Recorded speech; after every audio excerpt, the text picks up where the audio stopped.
Okay, he is the business manager for our key private sector partner in laboratory services for portal services. Okay. It's called L Diagnostic Limited.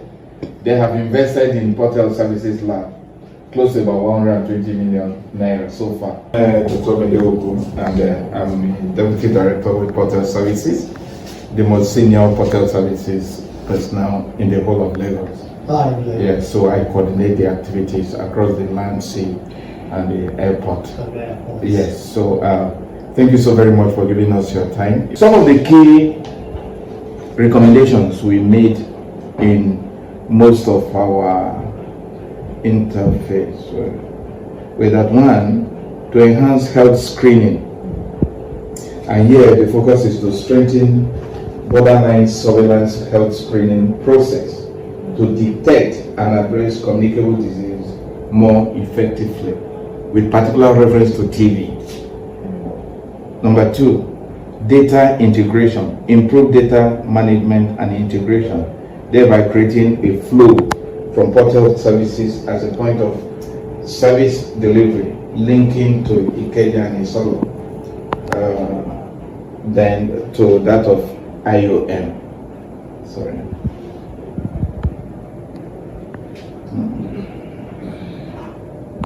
The data from portal services ideally usually is transferred to Isolo and then to the national NCDC. So for us to want a one-off pool of data, there is need to share and then cross-check our data. Number three recommendation is resource allocation, to also see possibilities where personnel, particularly at the portal services area, because we have pool of laboratory personnel that are funded by different people, IHVN,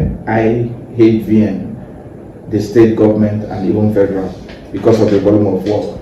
We also support portal services in personnel areas, and then support some of the key personnel that are working under the migrant area. We have a doctor and a nurse and a health officer that work with that.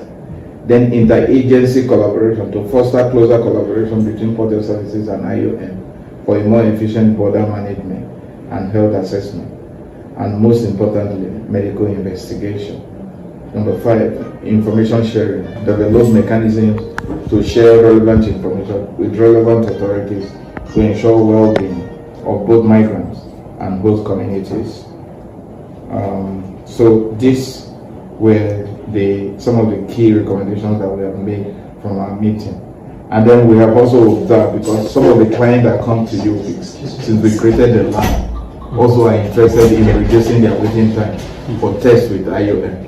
And they said if only we could create that synergy. Some of the personnel that, instead of waiting, since we meet the IOM specification, can come to portal services, and then the services can flow seamlessly.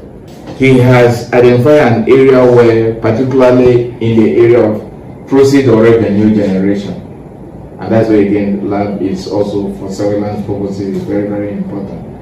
And he wants to create some of the non-governmental organizations that are with Portal now currently, which have a standing MOU with Portal, to be more grant focused, and then use some of the partners, private partners like Ella, to be public-private partnership focused. He wants to separate the focus of the non-governmental organization to be grant specific, and then the private partners to be proceed or specific. So the advisor is coming to see the structure that are on ground that will enable these two interest areas. That is learning from where we are and how where we are could be expanded to do more. So that is why meeting IOM and the British High Commission Office is very, very key to this. He will first of all go to Ikeja office to see the new TV lab we are setting up, which is almost about 60 to 70% completed. and do a tour of the facility within Port Health Services. Broadly as IOM, but specifically here as Migration Health, I've gotten, the direction that the coordinating minister is taking, and basically the vision in terms of where he wants our collaboration to go. Yes, he would like us to, I think it's very clear, come up with resource mobilization strategies. Yes, maybe explore funding mechanisms to see which gaps can be plugged and how to improve the capacity and our working collaboration with Port Health. And of course then in that also have Port Health and the other partners working with Port Health build the capacity, and also we have this exchange in terms of skills, in terms of resources, whereby and data as well, whereby Port Health is also able now to carry out adequate surveillance, detection of diseases, and referral and management as well. Because you were talking, you did mention something about, you talked about tuberculosis where we can collaborate, but also we can collaborate in mental health, because you said it's also an area of interest on their side, okay? And also from our side, this side, if I don't talk about migrants, the returnees, okay? We've been referring migrants that come here for yellow fever, those that have never been vaccinated, yellow fever. We've been referring them to Port Health facilities to be vaccinated and being given a yellow fever card. That one we do it on daily basis.